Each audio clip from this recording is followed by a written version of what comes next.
여러분, 평안하셨습니까? 네. 오늘 우리 또 진행주님 또 제적으로 환영합니다. 네, 오늘 우리 교회 또 귀한 손님이 오셨습니다. 저도 오늘 처음 뵙습니다는 우리 파주에 계시는 우리 조계환 목사님 진심으로 환영합니다. 네, 감사합니다. 네. 오늘 우리 해양 시간 하나님의 말씀으로 은혜 받는 한 시간 되시기 바랍니다. 요한복음 5장에 있는 말씀을 보도록 하겠습니다.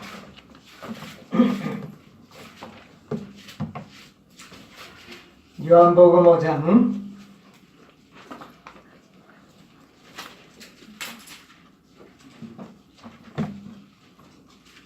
1절로부터 있는 말씀을 제가 읽겠습니다.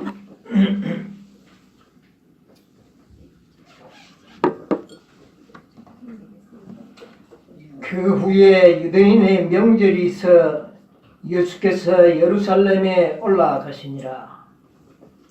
예루살렘에 있는 양문 곁에 히브리 말로 베데스다라 하는 못이 있는데 거기에 행각 5이 있고 그 안에 많은 병자, 소경, 절뚝발이, 혈기 마른 자들이 누워 물의 동함을 기다리니 이는 천사가 가끔 못에 내려와 물을 동하게 하는데 동한 후에 먼저 들어가는 자는 어떤 병에 걸렸든지 낫게 됨이더라. 거기 38년 된 병자가 있더라. 5절까지만 보겠습니다. 여러분, 이 말씀의 내용은 너무나도 잘 여러분이 아십니다. 여기 보니까 유대인의 명절이 있어 예수께서 예루살렘에 올라가시니라 이렇게 말씀하고 있습니다. 이 역사는 예수님께서 공생애를 시작한 지 2번째 유월절을 맞이해서 이루어진 놀라운 표적의 역사입니다. 예수님께서 첫 번째로 유월절을 맞이했을 때 예루살렘에 올라갔었고 2번째 유월절에도 또 올라갔었어요. 첫 번째 유월절에 예루살렘에 올라가서 어떤 일을 하셨습니까? 성전을 정결케 하는 일을 하셨습니다. 예수님께서 보면 이 유월절마다 매우 큰 일을 행하셨어요. 이 첫 번째 유월절에 올라가셔서 성전을 정결케 하시면서 그분이 내 아버지 집을 기도하는 집을 너희들은 장사하는 집으로 만들었더라. 그렇게 하면서 그 성전을 정결케 하는 일을 하셨습니다. 그래서 이 유월절마다 예수님께서는 매우 큰 일을 하셨는데 2가지를 병행했다는 것을 구분할 수가 있어요. 그래서 첫 번째 이 유월절 때에 예수님께서 올라가셔서 성전을 정결케 하시는 이거는 일종의 개혁사업입니다. 잘못된 것을 고치는 개혁사업이었어요. 그러면 개혁사업만 하셨는가? 그게 아닙니다. 이 유월절에 올라가셔서 니고데모에게 이 성경의 가장 핵심 주제가 되는 구원의 진리를 말씀하셨어요. 그래서 예수님께서는 유월절마다 큰 개혁 사업과 아울러 놀라운 진리의 복음을 공개해 주셨습니다. 첫 번째 유월절에는 칭의의 복음, 거듭남의 복음. 여러분, 이 성경에 이거보다 더 큰 진리는 없어요. 요한복음 3장 16절 모든 기독교인들이 암송하고 있는 이 3장 16절의 말씀을 바로 유월절에 올라가셔서 공개하신 복음이에요. 뭐 하지 아니하면? 너희들이 거듭나지 아니하면 결단코 하늘을 볼 수 없다. 믿음으로 말해. 니고데모가 얼마나 놀랐습니까? 작다가 공인하는 정말 니고데모 같은 사람이 하늘에 가지 못하면 누가 하늘에 가겠느냐고 말할 수 있는 그 분 앞에서 예수님께서는 네가 뭐하지 않느냐. 하늘을 볼 수 없다고 하는 믿음으로 말미암는 의의 진리를 공개하셨어요. 그런데 이번 이 요한복음 5장에 나오는 이 역사는 두 번째 유월절을 맞이했을 때의 사건입니다. 여기에서도 보면 예수님께서는 큰 개혁 사업을 시작하셨어요. 어떤 개혁 사업을 하셨는지 아십니까? 이 5장을 쭉 읽어보면 하나님의 율법을 개혁하는 사업을 했습니다. 하나님의 율법의 가장 핵심적인 율법이 뭡니까? 내적인 안식일 계명. 그래서 유대인이 지키고 있는 이 안식일을 개혁하는 사업을 시작하셨습니다. 이것을 어떻게 시작하셨느냐 하면 회피리면 안식일에 뭐를 행하셨습니까? 38년 된 환자를 안식일에 일부러 고치셨습니다. 그런데 그냥 고친 것도 아니고 그냥 슬쩍이 병자 고쳐줬더라면 큰 문제가 안 됐을 겁니다. 그런데 예수님께서는 이 병자를 고칠 때 어떻게 고쳤느냐 하면은 고쳐주시고 난 다음에 그냥 고친 게 아니라 안식일에 네 자리를 들고 어떻게 하라? 걸어가라. 왜 그 일을 시킵니까? 이것은 이 환자가 나음을 입고 자리를 들고 걸어가면 분명히 유대인의 지도자들이 안식일에 네가 하지 못할 일을 하는도다 하고 분명히 문제를 만들 것을 이미 누가요? 예수님께서 나섰습니다. 예수님께서는 의도하신 바가 계셨어요. 유대인이 지키고 있는 이 안식일이 너무도 잘못된 겁니다. 하나님의 율법을 완전히 왜곡시키고 하나님의 품성을 완전히 오해하도록 만드는 유대인의 이 율법의 순종의 행위는 고치지 않으면 안 될 그런 문제였습니다. 그러므로 예수님께서는 일부러 안식일에 병자를 고치고 또 자리를 들고 걸어가도록 의도하신 겁니다. 이것은 유대 나라의 큰 개혁 사업을 시도하신 것이에요. 여러분 그 5장 16절 9절로 먼저 한번 볼까요? 9절을 보면 그 사람이 곧 나아서 자리를 들고 걸어가니라. 이 날은 안식일이니. 예, 이 말을 기록한 겁니다. 이것은 예수님께서 이런 사건을 의도하셨다. 안식일이냐. 16절. 그러므로 안식일에 이러한 일을 행하신다 하여 유대인들이 예수를 어떻게 해요? 핍박하게 된지라. 예수께서 저에게 이르시되 내 아버지께서 이제까지 일하시니 나도 일한다 하시매. 큰 문제를 일으키는 겁니다. 네? 유대인들이 이 형편없이 아주 놀라운 이 안식일에 해서는 안 될 일을 하고 있는 겁니다. 막 그냥 병자만 그냥 고쳐줘도 되는데 자리를 들고 걸어가도록 하고 안식일에 하지 못할 일을 시켰고 뿐만 아니라 왜 이런 일을 했느냐고 하니까 내 아버지께서 일하시니 나도 그러니까 하나님이 누구라는 말입니까? 내 아버지라는 겁니다. 야 이건 참난 데다 이거. 어떻게 하나님을 자기 아버지라고 말할 수 있냐? 친아버지라고 말할 수 있느냐? 이래서 그만 이 산헤드린 회의에서는 예수님에 대하여 이때의 사실은 이 유대 지도자들은 예수님은 죽여야 할 사람이라고 낙인을 찍은 겁니다. 예수님께서는 이 일이 일어나면 자기에게 어떤 위기가 올 것을 아시면서도 그 일을 한 것입니다.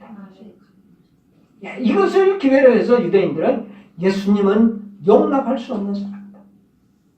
감당할 수가 없는 사람이에요. 왜? 표적을 행하니까. 이거 막을 길이 없어요. 그러니까 뭐 할 수밖에? 죽일 수밖에 없다.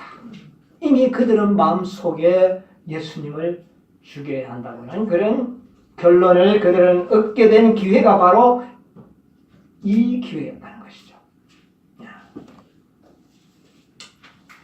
유대인들이 지키고 있는 이 율법은 너무너무 잘못된 겁니다.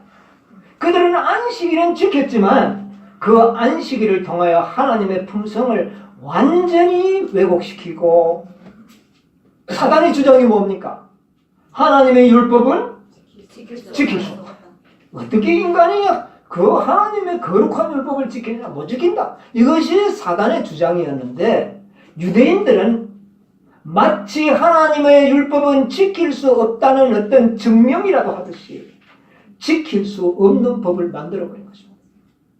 왜냐하면 많은 까다로운 규칙들을 만들어가지고 안식일에 뭐도 하면 안 되고 뭐도 하면 안 되는 이 안식일을 매우 구속하는 율법이고, 사람들을 완전히 정말 괴롭게 하는 그런 율법으로 만들어놨어요.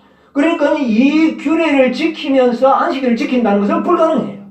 한마디로 이야기하면 하나님의 율법은 뭐 할 수 없다. 지킬 수 없다는 결론을 내리도록 그렇게 만들어 놓은 법이었어요. 그러므로 예수님께서는 이것을 개혁하지 않을 수가 없었습니다. 오늘날까지 많은 사람들은 유대인들은 안식일 이리 지켰는데 너희들도 그렇게 지키느냐 우리 보고 그렇게 질문을 하지 않습니까? 그것은 뭐냐면은 유대인들 하여금 사단은 하나님의 율법을 지킬 수 없다는 증명을 하도록 하는 백성이 바로 유대 백성이었습니다. 신의 소망 가운데 있는 말씀을 좀 표현을 좀 읽어보면 좋을 것 같습니다. 아주 잘 기록을 해놨어요. 204페이지 가운데 보면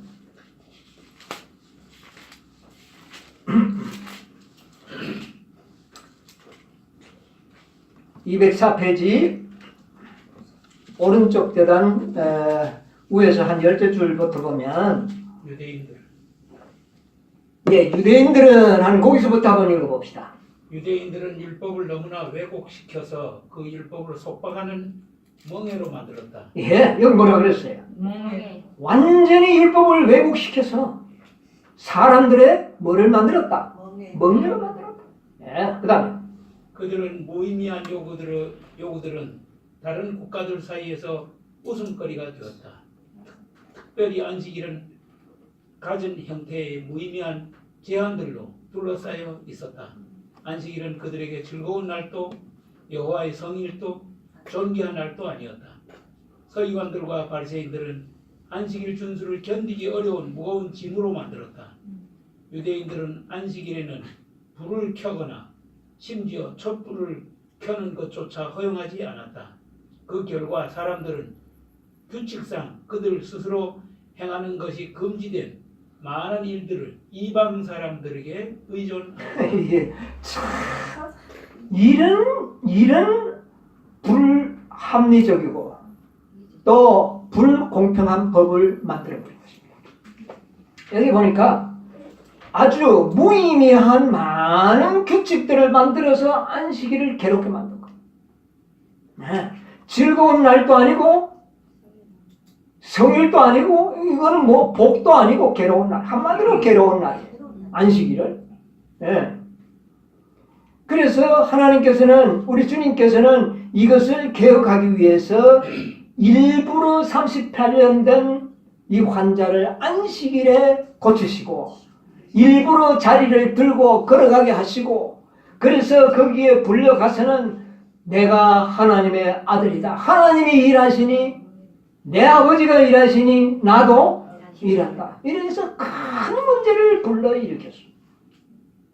이것은 사실 그때 당시보다는 오늘날 우리들을 위하여 이런 일을 행하셨다고 봐야 하는 것입니다. 그래서 유대인들은요, 자기들은 촛불도 켜면 안 돼요. 안식일은. 그래서 그걸 누구 시키느냐면 이방인들을 불러가지고 너희들 좀 켜라.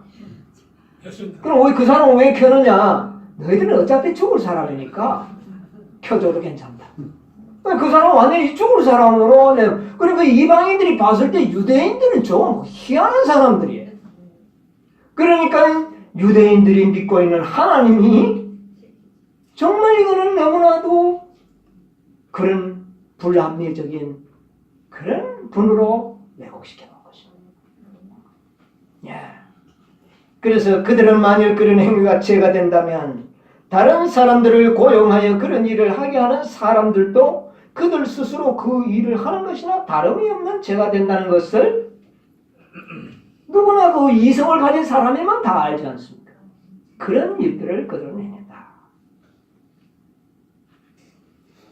그러나 하나님께서는 모든 사람이 순종할 수 없는 계명은 하나도 주지 않으셨다. 하나님께서는 그런 율법을 주신 적은 없다는 겁니다. 여러분, 안식일은 어떤 안식일입니까?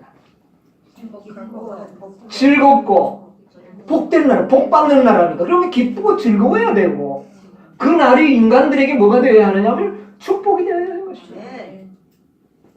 그런데 유대인들의 시키는 대로 안식일을 지킨다면 이거야말로 복된 날이 아니라 일주일 중에 가장 고통스러운 날로 만들어 놓은 것입니다. 그리고 또 지킬 수도 없어요. 결국은 하나님의 율법을 뭐 할 수 없다. 지킬 수 없다는 결론을 내리도록 사단을 만들어 나가는 것입니다. 네. 여러분 그 시대소망 29페이지 보면 더 확실하게 기록한 말씀을 한번 볼까요? 29페이지 29페이지 오른쪽 일단 중간에 보면 그들의 이러한 까다롭고 짐이 되는 규례들과 함께 율법을 지키기는 불가능하였다. 하나님을 섬기고자 하는 자로서 랍비들의 규례들을 지키려고 힘을 써본 자들은 무거운 부담에 눌려 애를 썼다. 그들은 번민하는 양심의 가축으로부터 벗어날 수 없었다. 이리하여 사단은 하나님의 백성들을 낙담하게 하고 하나님의 품성에 대한 그들의 관념을 저하시켜 하나님의 백성들의 믿음이 멸시를 받게 하려고 애썼다. 사단은 그가 하늘에서 반역하였을 때 제시했던 주장, 곧 하나님의 요구사항을 부당하며 지킬 수 없다는 주장을 입증하기를 원했다. 그런 이스라엘까지도 율법을 지키지 않았다고 선언했다.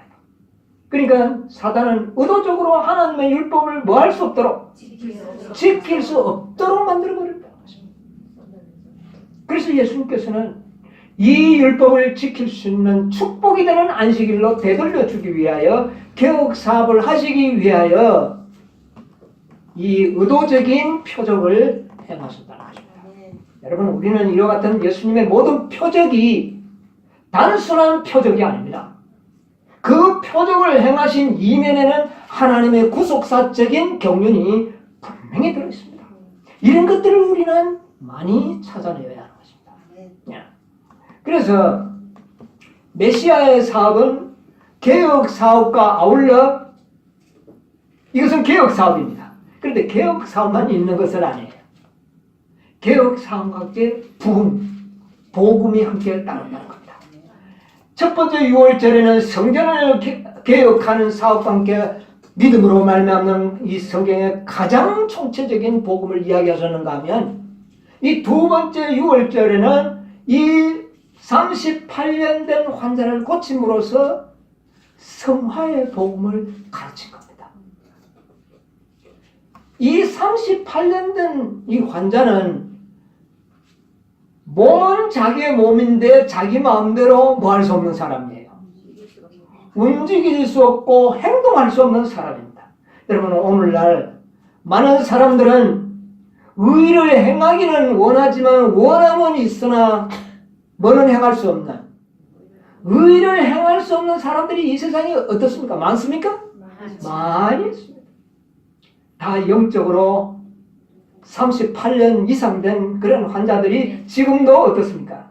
많이 있습니다.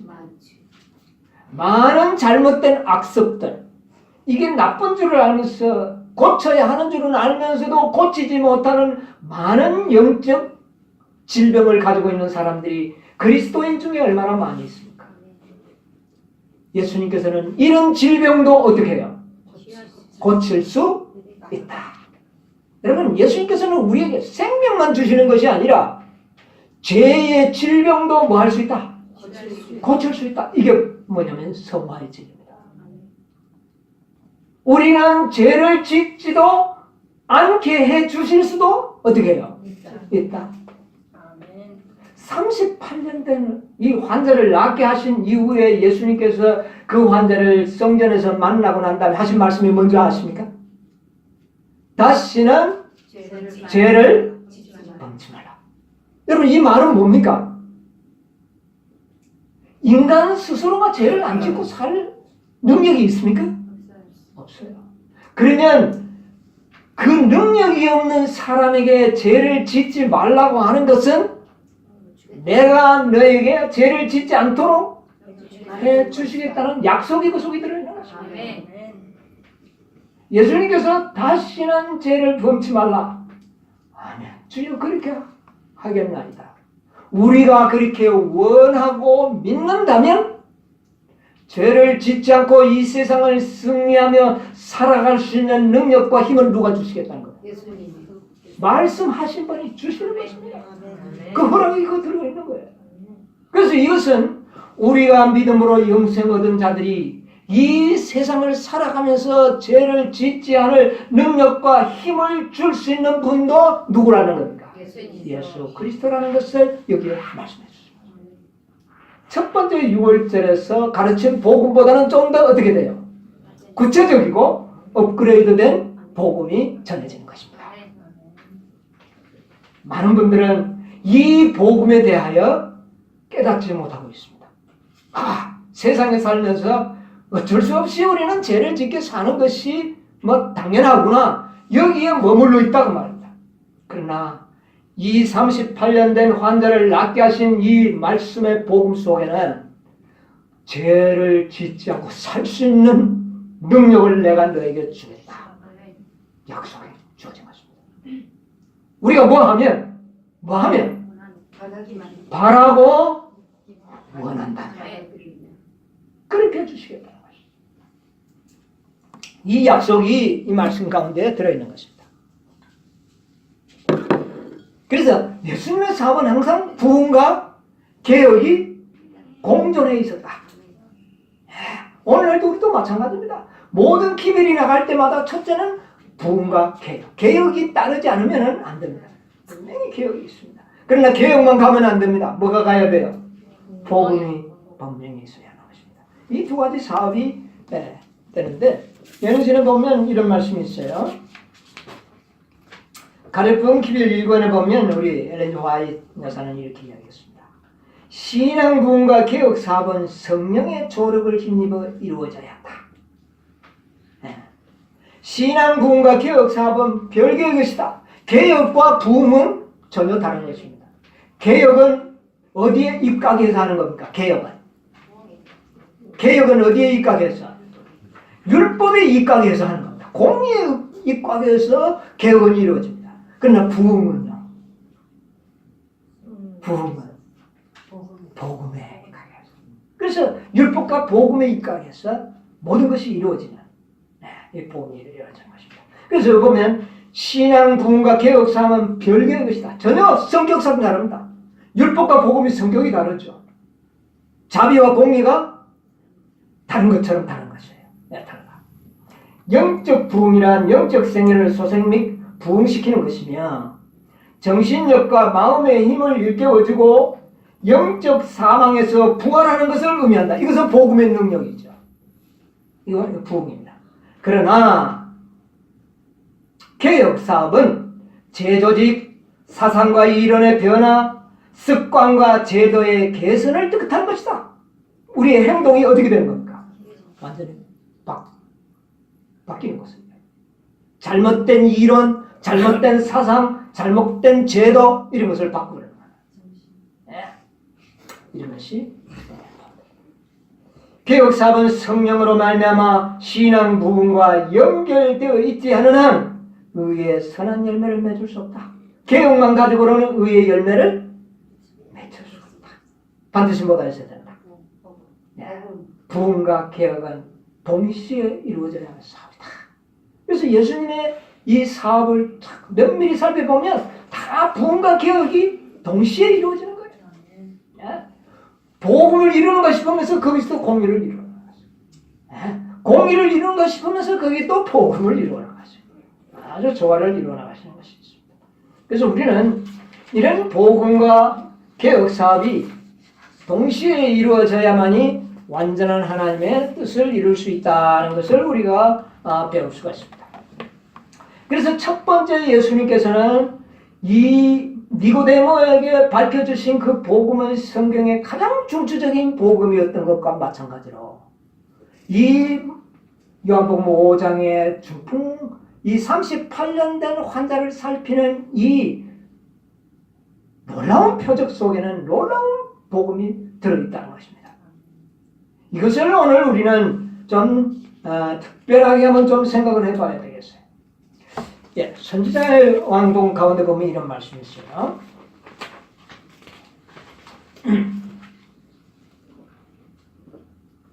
여기 보면 하나님께서는 부흥과 개혁 사업을 요구하신다.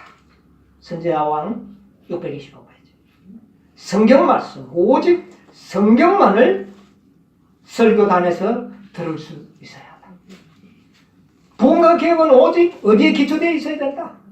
성경이 기초되어 있어야 된다. 어떤 인간의 구조가 아니라는 것이죠. 오직 성경에서 이루어져야 한다. 그렇게 말씀하고 있습니다.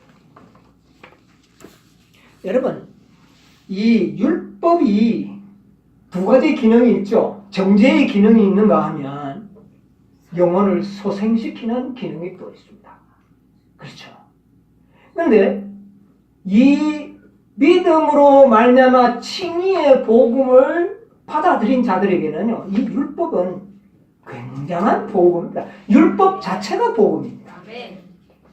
그러나 거듭나지 않는 자들에게는 율법은 완전한 정죄의 기능입니다.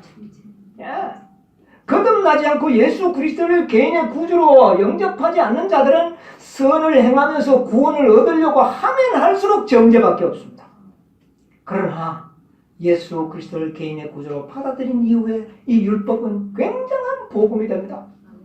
이것이 오늘 우리는 연구해야 할 중요한 과정입니다. 우리가 이 성화되는 것은 우리가 구원받은 믿음으로 거듭난 영혼들이 거룩하게 성화되는 것은 축복입니까? 우리에게 나쁜 일입니까? 두말할 여유가 없이 뭡니까 이거는? 축복입니다. 그런데 이 성화시키는 복음은 바로 율법이에요. 우리를 성화시키는 복음입니다. 이 율법은요. 율법은 우리를 정죄하지 않습니다. 우리를 성화시키려고 합니다. 자, 그것을 우리에게 어디에서 확실하게 이것을 볼 수가 있느냐면 에스겔 20장을 보세요. 여러분, 율법의 개념들을 우리가 많이 바꿔야 합니다. 에스겔 20장 12절에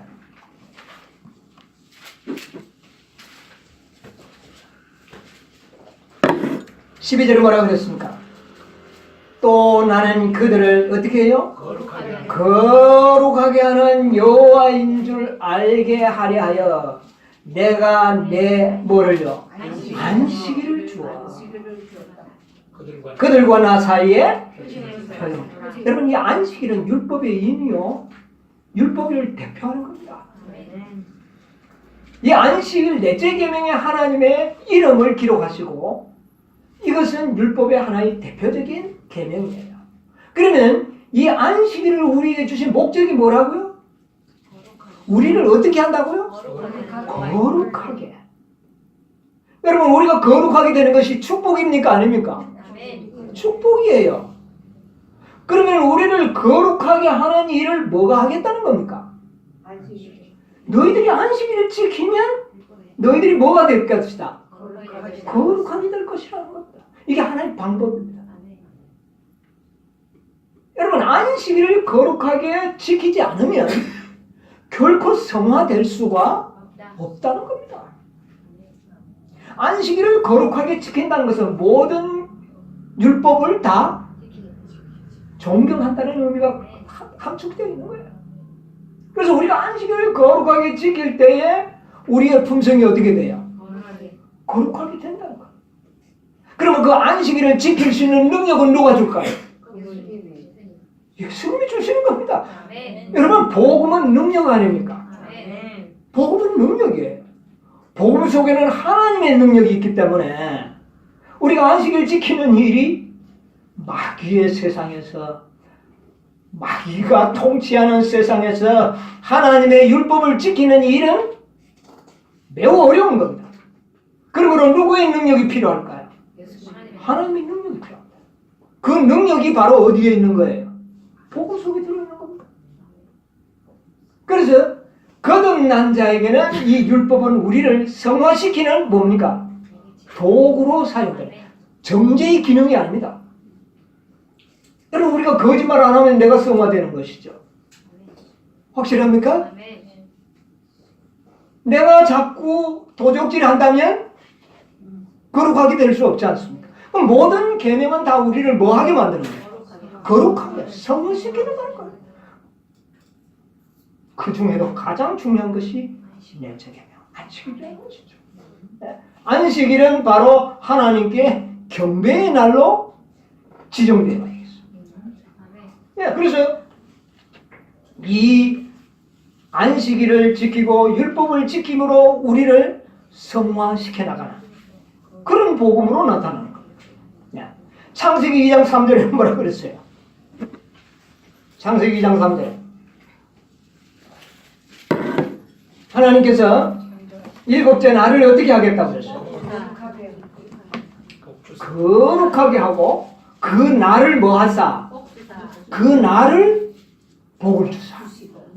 예, 그 날에다가 하나님의 복을 넣어 두셔서 그 날을 지키는 자가 그 복을 어떻게 해요? 받게 하는 겁니다. 그런데 그 날을 괴롭게 만들고 왜곡시켜서 하나님의 품성을 마치 그 날을 복을 받는 날이 아니라 괴로움 당하는 날로 만들어버린 것이 사단입니다. 그래서 하나님의 율법은 하나님의 품성이 무엇이다? 사랑입니다. 하나님은 사랑의 하나심으로 우리에게 복을 주시기를 원하시는 분인데 그 복을 가장 함축해 놓은 것이 넷째입니다. 여러분, 10계명 중에 복이 들어있는 계명이 어느 계명입니까? 넷째 계명과 다섯째 계명. 넷째와 다섯째 계명이 복을 넣어놓은 계명입니다. 가장 큰 복은 넷째 계명에서 발견되는데 그 계명을 사단은 지키지 못하도록 만들어요. 그래서 하나님의 품성의 사본을 갖다가 그렇게 만들어 놨으니 모든 사람들이 하나님의 품성을 어떻게 볼까요? 오해하게 되잖아요. 불공평하잖아요. 잘못된 진리. 오늘날 천주교에서 만들어놓은 모든 교리들이 하나님을 뭐하도록 만들어놨습니다. 아주 불공평스러운 분으로. 어린아이가 죽어도 예수를 안 믿으면 영원토록 지옥에서 뭐한다? 탄다. 이건 하나님의 품성이 그렇게 만들어놨으니 과연 하나님이 올바르게 품성이 나타나지 않는 것입니다. 그래서 이 유대인들도 그렇게 만들어놓은 것이죠. 이것을 예수님께서는 개혁하신 것입니다. 여러분, 이 안식일을 지키면 뭐 하는 것입니까? 복 받는 것입니다. 여러분, 안식일은 복 받는 날이에요. 아멘. 이 안식일을 지키는 자들은 영생의 복을 누릴 수도 있습니다. 왜? 하나님이 주실 수 있는 최고의 복은 뭡니까? 돈 버는 것입니까? 아니에요. 돈 버는 것이 최고의 복이라면 뭐 예수 안 믿는 사람도 최고 부자 될 수 있지 않습니까? 믿음으로 우리가 누릴 수 있는 최고의 복은 뭡니까? 영생의 복입니다. 이 안식일은 우리가 영원토록 하나님을 기억하고 창조주로서 정말 우리에게 복 주시는 분이라는 것을 잊지 않도록 명심하는 계명이 바로 내적 계명.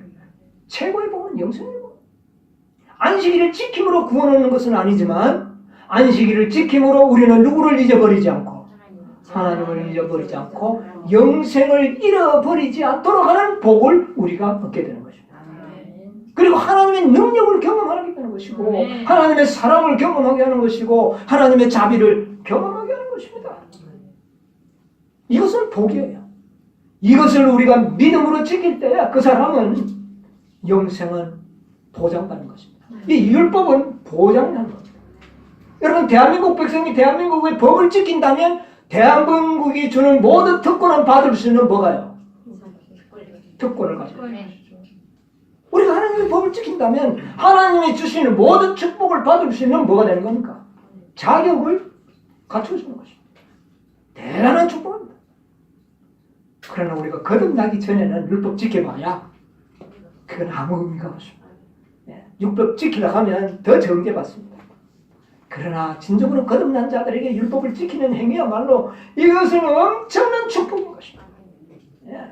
그래서 사단은 이 축복을 하나님의 백성들이 받지 못하도록 하기 위해서 그렇게 일을 꾸며놨다는 것이죠. 그래서 예수님께서는 이 율법을, 왜곡된 율법을 개혁하는 것이 예수님의 삶이었다. 여러분, 이 시대에도 이렇게 할 필요가 있는지 없는지를 한번 살펴보세요. 많은 백성들은 아직도 안식일을 깨닫지 못하는 백성이 얼마나 많이 있고 안식일을 아는 백성도 안식일을 거룩함을 제대로 알지 못하고 안식일을 더럽히는 많은 사람들이 있습니다. 그들에게 뭐가 필요할까요? 개혁이 필요합니다. 고쳐야 되는 것이에요. 정말 안식일을 신실하게 거룩하게 즐겁게 복되게 지키는 개혁이 필요합니다. 네. 그렇게 하기 위해서는 복음이 뒷받침되지 않으면 복음이 아주 중요합니다. 복음이 없는 개혁은 아무런 의미가 없습니다. 또 개혁이 없는 복음도 아주 값싼 구원으로 전락되고 궁극적으로는 하나님을 잊어버릴 위험성이 많이 있는 것이죠. 자, 그런데 예수님께서는 이런 큰 개혁 사업을 하시면서 어떤 복음을 전했는가 여러분 이제 한번 보시기 바랍니다. 우리 요한복음 5장 6절을 한번 보겠습니다.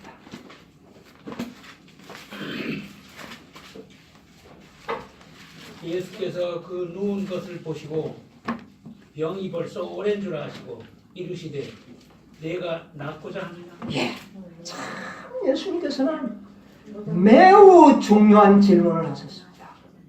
38년 된 환자, 이제 곧 죽음을 앞둔 그런 아주 중환 자가 얼마나 낫고 싶었으면 그 물에 자기가 제일 먼저 뛰어 들어갈 확률은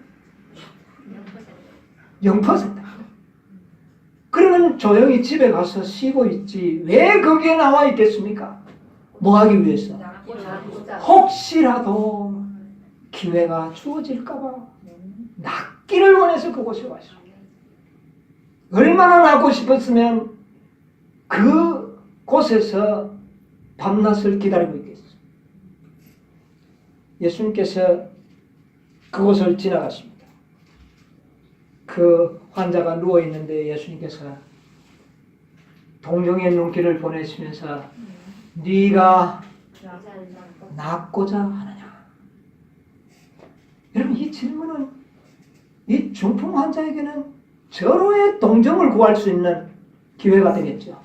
혹시 이분이 나를 무리동할 때 나를 좀 넣어줄 수 있는 분이 아닐까. 그렇게 하면서 네가 낫고자 하느냐. 그렇게 하니까 병자가 뭐라 그럽니까? 대답하되 주여 물이 동할 때 나를 못에 넣어줄 사람이 없어 내가 내려가는 동안에 다른 사람이 먼저 내려가나이다. 그때 예수님께서 뭐라고 이야기합니까? 가라사대 어떻게 해요? 일어나 내 자리를 들고 걸어가라. 여러분 여기에 이거는 무궁무진한 복음입니다. 이거. 일어나 내 자리를 들고 어떻게 해요? 걸어가라. 여러분 이게 왜 복음일까요? 왜 이게 복음일까요? 이 환자가 곧 자리를 들고 걸어가니라.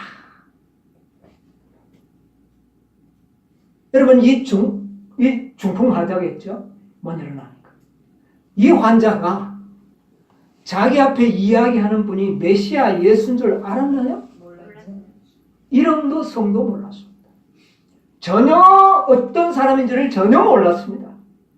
그런데 네가 낫고자 하느냐? 내가 들어갈 수가 없나이다. 좀 도와주시겠습니까? 하는 그런 동정을 구하는 말이죠. 그때 예수님께서는 일어나 자리를 들고 걸어가라 말씀을 했어요. 그런데 이 환자가 어떻게 합니까? 일어나서 자리를 들고 걸어가 버렸습니다. 예수님께서는 왜 이 환자를 택했을까요? 이 환자는 그만큼 낫기를 갈망하는 자라는 사실을 누가 알았을까요? 예수님은 알았습니다. 아마 보통 환자 같았으면 네가 일어나 자리를 들고 걸어가라 그러면 뭐라 그랬을까요? 나를 좀 낫게 해주시면 그렇게 하겠나이다. 아마 그렇게 했겠죠? 여러분들은 안 그렇게 했습니까? 낫게 해주시면 그렇게 한다. 그러나 예수님께서는 이 자가 얼마나 갈급하는 영혼인지를 알았어요. 그러므로 예수님께서는 그 환자를 택한 겁니다. 그는 예수님을 믿는 믿음이 없었어요. 누군지를 몰랐으니까요. 다만 그의 마음에 뭐가 있었다는 거? 낫고자 하는 마음이 간절했다는 겁니다. 여러분 그냥 뭐 낫고 싶어 하는 마음은 다 있어요. 그러나 이 사람은 특출했다는 겁니다. 그 마음이 너무나도 간절했기 때문에 어떤 낯선 사람이지만 농담이 아닌 진실된 마음으로 네가 일어나 자리를 두고 걸어가라는 그 말을 들을 때에 이 사람은 그 말이 무엇으로 들렸을까요? 이거는 복음입니다. 누가 자기에게 일어나라는 말을 누가 하겠습니까? 어떤 인간이? 그런 환자에게 누가 농담을 하겠습니까? 진지하게 네가 일어나 자리를 들고 걸어가라는 말을 들을 때 이 환자는 너무나도 간절했기 때문에 일어나고 싶은 일이 너무나도 간절했기 때문에 일어나라고 하니까 일어난 겁니다. 일어나니까 어떻게 됐어요? 일어나진 겁니다. 일어나지니까 자기가 누워있던 자리를 둘둘 말아서 들고 어떻게 했습니까? 걸어가 버렸습니다. 그 환자가 일어난다고 일어날 수가 있었습니까? 절대로 그런 능력이 없었습니다. 그러면 그가 일어나도록 힘을 주신 분은 누구예요? 그리스도라는 겁니다. 여러분이요, 우리의 죄된 생애를 고치기를 원합니까? 일어나십시오. 이게 복음입니다, 여러분. 여러분 성화되기를 원하십니까?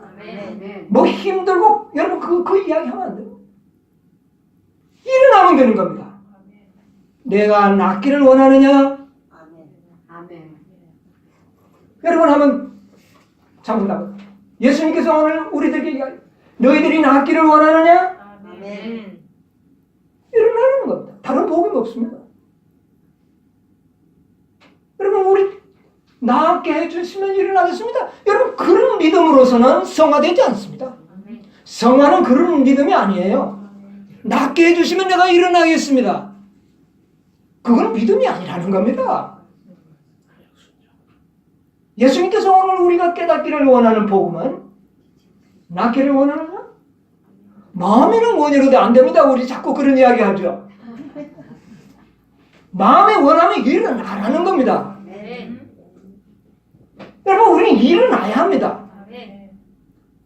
원한다면 원하는 대로 하면 되는 거예요. 누가 능력 주십니까? 내가 주겠다는 것입니다. 이게 성화의 복음이에요. 여러분, 성화될 수 있는 방법은 아무것도 없습니다. 원한다면 말씀대로 하십시오. 뭐라고 말씀하셨습니까? 일어나 걸을까? 아무런 복음 이유가 없습니다. 예수님에게는 그분의 말씀에는 그분의 말씀을 이룰 수 있는 능력과 힘이 있기 때문에 그렇습니다. 여러분 원하십니까?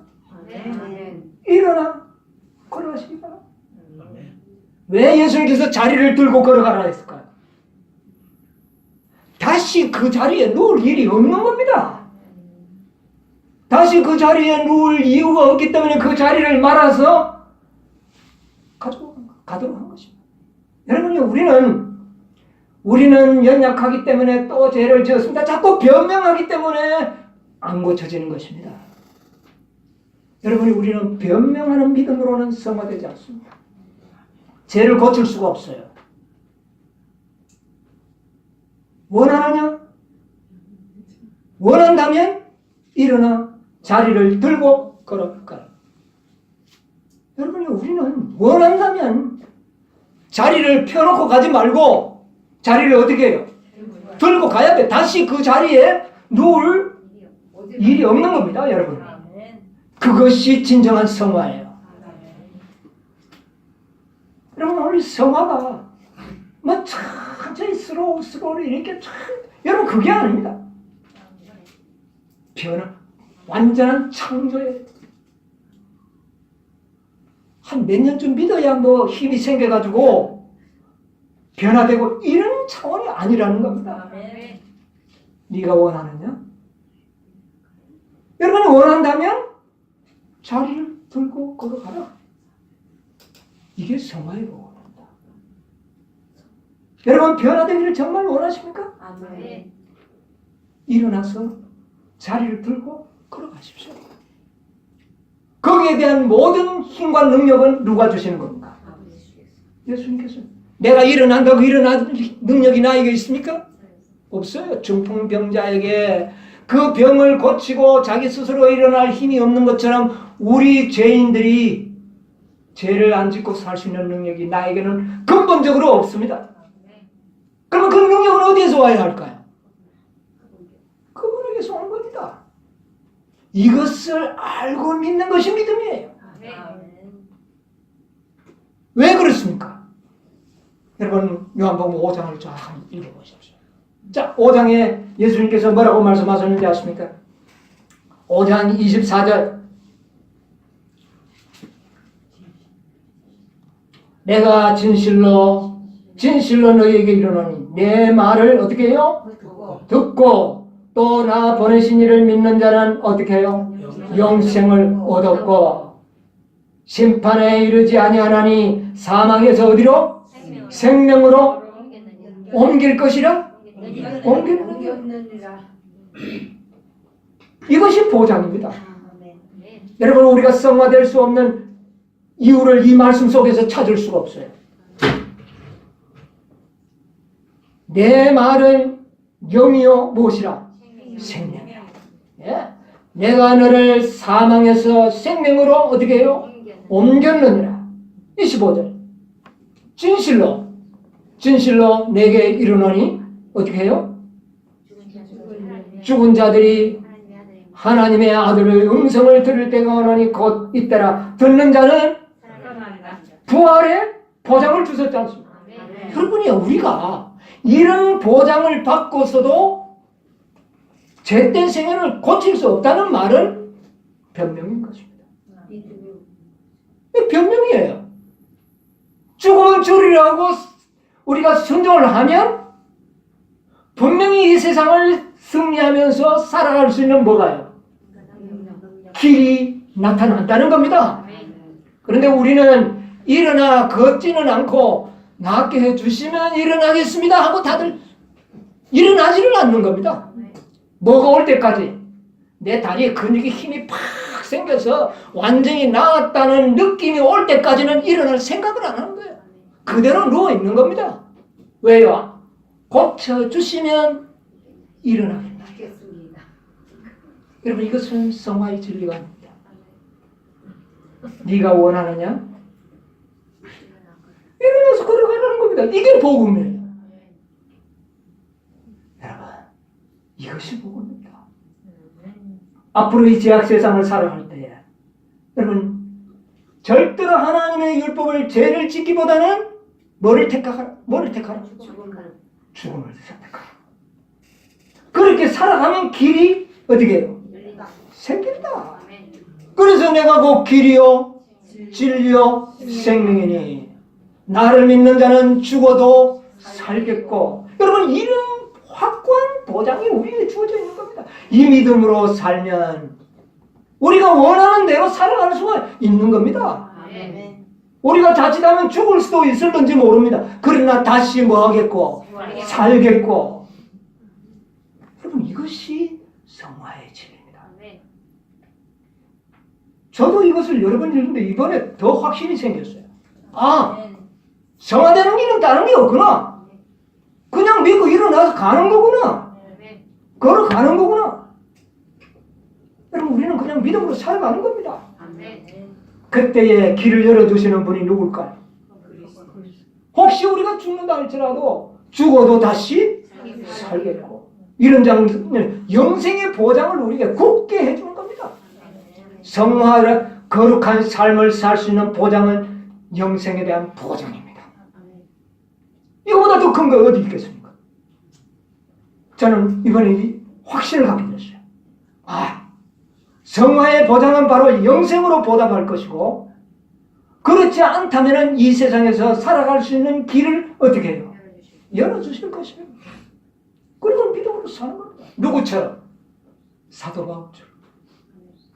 그렇게 살아가는 겁니다. 이게 무슨 생각일까요? 성화의 복음. 이 진리를 이 38년 된 병자를 통하여 우리에게 가르쳐 준 것입니다. 여러분 한번 일어나 걸어가 보시겠습니까? 그렇게 되려면 원함이 있어야 됩니다. 여러분이 원함이 있어야 돼요. 이 중풍병자가 원함이 없었다면 결코 일어나지 않았을 겁니다. 그 원함을 있어야 돼요. 그래서 누가복음에는 원함 맺힌 뭐가 나오죠? 과부. 우리가 원함이 있어야 돼요. 구원받으면 받고 안 받으면 안 받고 고쳐지면 고치고 안 되면 그냥 막 믿음으로 하늘에 막 가고. 여러분 이래서 되는 일이 아니라는 겁니다. 간절함이 필요한 거예요. 이것이 바로 우리가 성화될 수 있는 하나님과 우리와의 연합입니다. 우리에게는 원함이 있고 하나님께서는 뭐를 주시고요? 능력을 주시고. 그렇다면 못될 일이 뭐가 있습니까? 일어나 걸어가라. 여러분 앞으로 이 말씀을 잊지 않게 되기를 바랍니다. 예수님께서는 단순한 복음을 주셨습니다. 일어나 걸어가라. 그것이 잘 안 믿겨지면 이 요한복음 5장에 주옥과 같은 믿음의 말씀들 나오잖아요. 내가 너를 사망에서 생명으로 옮겨. 나를 믿는 자는 죽어도 살겠고 내 음성을 듣는 자는 다시 살아나리. 이런 모든 보장의 말씀을 우리에게 주셨는데 이걸 믿지 못한다면 결코 우리는 성화된 세상을 살아요. 여러분 앞으로 우리의 생활 속에 점점 시련과 핍박이 우리를 기다리고 있습니다. 그렇다면 우리는 어떤 믿음을 배워야 되겠습니까? 말씀을 믿는 바로 이 38년 된 이 환자의 믿음을 배워야 되는 것입니다. 이 사람은 예수인 줄 모르면서도 믿었는데 우리는 예수를 누군 줄 알고 있으면서 저는 이 38년 된 이 병자의 믿음이 대단하다는 걸 이제 알았어요. 우리는 예수가 누군지를 얼마나 잘 압니까? 근데 이 사람은 몰랐어요. 아무것도 몰랐어요. 바리새인들이 네가 누가 너를 이렇게 고치게 했느냐? 난 모릅니다. 나를 낫게 한 자가 이거 가져가라 그랬습니다. 그런 안식일이 너무 기뻤어요. 들고 바리새인들은요 큰 인상을 쓰면서 안식일에 네가 할지 못할 일을 하고 있구나. 분명히 다르죠. 이 환자야말로 진정한 뭐를 누리고 있었습니까? 안식의 축복을 누리고 있었습니다. 여러분, 이런 안식의 축복을 누리시게 되기를 바랍니다. 여러분, 안식을 지키기 점점 어려워질 겁니다. 뭐가 없이는요? 믿음이 없이. 정말 안식일을 지키려고 믿음 키우려고 하지 마시고 거룩하게 되기 위하여 안식일을 지키시기 바랍니다. 자꾸 안식일 지켜서 구원 안 잊어버리려고 율법 안 지키면 구원이 없다는 그런 어떤 생각에 눌려서 안식일을 지키려고 하면 거룩하게 안 됩니다. 안식일을 지키는 목적은 거룩하게 되기 위해서. 우리를 성원시키기 위하여 안식일을 준 거지, 너희가 안식일 안 지키면 구원 없어, 이게 아닙니다. 여러분. 안식일 지키는 목적이 달라져야 합니다. 율법을 지키는 목적이 달라져야 합니다. 그렇게 될 때 율법은 나를 어떻게 만들어줄까요? 거룩하고 의롭고 성화되고 결국 우리를 하여금 완전한 품성의 소유자로 우리를 만들어줄 것입니다. 진정으로 이 안식일의 축복을 우리가 누리고 이 38년 된 환자가 가졌던 믿음을 여러분 다 배우시게 되길 바랍니다. 자리를 들고 일어나서 단순합니다. 네. 이 환자가 나중에 그 성전에서 만났을 때 14절에 보니까 이렇게 이야기했어요. 그 후에 예수께서 성전에서 그 사람을 만나 이르시되 보라, 내가 나았으니 어떻게 해요? 더 심한 것이 생기지 않게 다시는. 이게 축복의 말입니다. 능력도 안 주고 짓지 마라 한다 하면 이건 그 사람에게 큰 숙제예요. 하지 말라고 하는 것은 거기에 허락이 들어있는 것입니다. 하나님의 모든 명령과 하나님의 모든 율법에는 약속의 말씀입니다. 그래서 이것을 우리는 축복이라는 사실을 우리가 바꾸어 들게 되는 것입니다. 그렇다면 우리가 안식일을 지킬 수 있을까요? 분명히 길이 있을 겁니다. 누가 길이기 때문에? 예수님 자신이 길입니다. 길이 보여서 가는 게 아니라 가면 뭐가 되는 겁니까? 보이는 거죠. 그게 길입니다. 이스라엘 백성들이 출애굽에서 광야를 걸어갈 때 길이 없었습니다. 그러나 뭐가 길을 만들어줬어요? 불기둥과 구름기둥. 그 앞에 모세가. 그게 길입니다. 우리도 마찬가지입니다. 하나님의 말씀에 구름기둥과 불기둥을 따라서 가면 그 자체가 뭐가 되는 것이죠? 길. 그것이 믿는다는 것입니다. 그것이 믿는다는 것입니다. 여러분, 우리가 이런 믿음으로 우리 다 예수님 오시기까지 크게 변화되고 하나님은 참으로 우리에게 행복을 원하시고 축복 주시는 하나님이시라는 것을 경험적으로 깨닫게 되시기를 바랍니다. 이런 순종이 없이는 하나님의 자비하심을 경험할 수가 없을 것입니다. 그래서 우리는 그 경험 속에서 하나님은 참으로 공의로우시고 자비로우시고 은혜로우신 분이라는 사실을 경험해야 되는 것입니다. 그때 능력이 있겠습니까? 그런 사람들만이 야곱의 환난을 통과할 수가 있을 것입니다. 왜요? 하나님을 어떻게 알고 있기 때문에? 경험적으로 알고 있기 때문인 것입니다. 우리 모두 이런 놀라운 축복의 은혜를 풍성히 누리는 여러분과 제가 되기를 간절히 바랍니다.